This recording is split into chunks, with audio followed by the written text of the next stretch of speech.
Today, loyalty plays an important role to help company maintain their customer from the competitor. Before we get to the topic, we have two questions to all of you. Is loyalty profitable to company? Does customer satisfaction and loyalty move in tandem? Companies need to understand the difference between satisfaction and loyalty. In mid-19th century, researchers claimed that the satisfaction does not lead to loyalty, and they maintain asymmetric relationship. As Farnell and Wonseok said that the cost of customer retention spend less than to those of acquisition. Therefore, the last profit can be gained by loyal customer. Oliver described the definition of satisfaction as pleasurable fulfillment. Consumer can sense the fulfillment of desire, goal, or need. Also define loyalty as a deeply held commitment to live by goods or service constantly in the future. So customers do not always rebuy one product due to the manufacturers. In other words, consumers are not loyal to only one product. For example, as kids grow up, products they use changes or do the rational buying and choose computers one. So at this time, I would like to explain about the loyalty phases. First, cognitive. At this stage, customers are fully dependent on the information.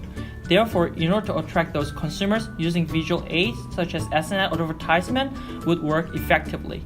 Next, affective. At this level, people think I buy this because I like it. In order to attract these consumers, computers should change how consumers think. Therefore, to consumers who are looking for the variety, once computers make consumers to change their mind, those consumers have high possibility to give up loyalty and move. Third, cognitive. Consumers who have cognitive loyalty tend to buy current product even though there are some defects because they like it. Therefore, in order to attract consumers, computers should motivate consumers such as samples, coupons, or point of purchase promotion. Last, action. At this stage, companies do not have many options. In order to attract customers, there is stock lift. To understand the relation between satisfaction and loyalty, 6 concepts were suggested. Panel 1 suggests that satisfaction and loyalty are the same concept, which is not true as we have explained earlier. Panel 2 and 3 indicate that satisfaction is a core and necessary element lead to loyalty.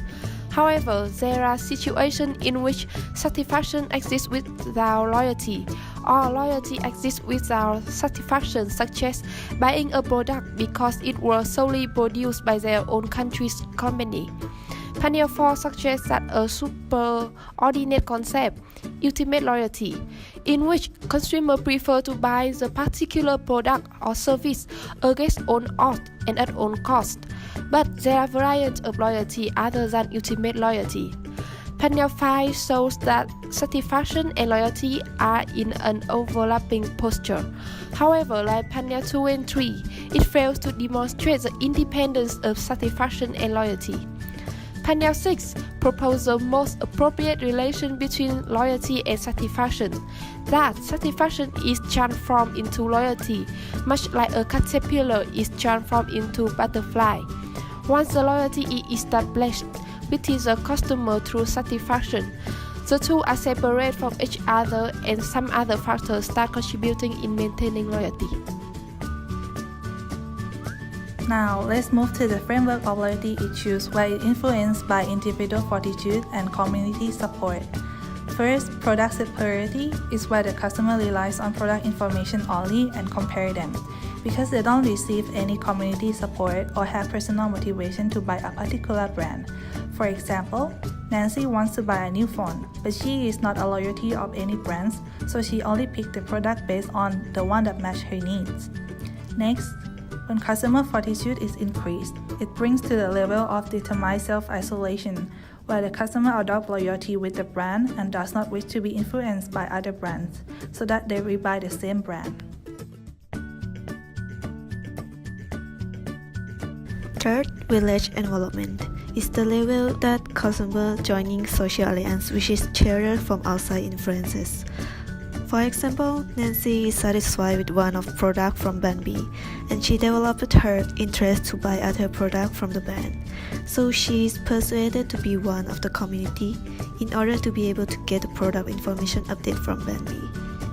Lastly, immersive self-identity, or it can be called fully born loyalty, is the level that product and service is part of consumer self-identity and lifestyle, such as J-pop fan. Consumers who get membership status will receive priority for reserving concert ticket or getting birthday message from the idol. You guys remember the questions? First question was, is loyalty profitable to all? And secondly, do satisfaction and loyalty move in tandem? To answer the question, yes, loyalty definitely profitable and most crucial when do the business. As explained at the top, loyalty is a power of buying. Therefore, if there is a consumers who are loyal to companies not only can reap lots of money, but also can use these consumers when do the research and development of the product since they know exactly what defects are. It has been believed that satisfaction is directly related with the loyalty.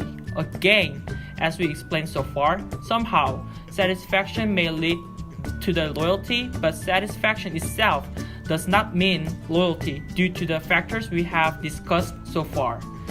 In short, loyalty is linked to the whole customer experience with a product service and further develop the value towards the company.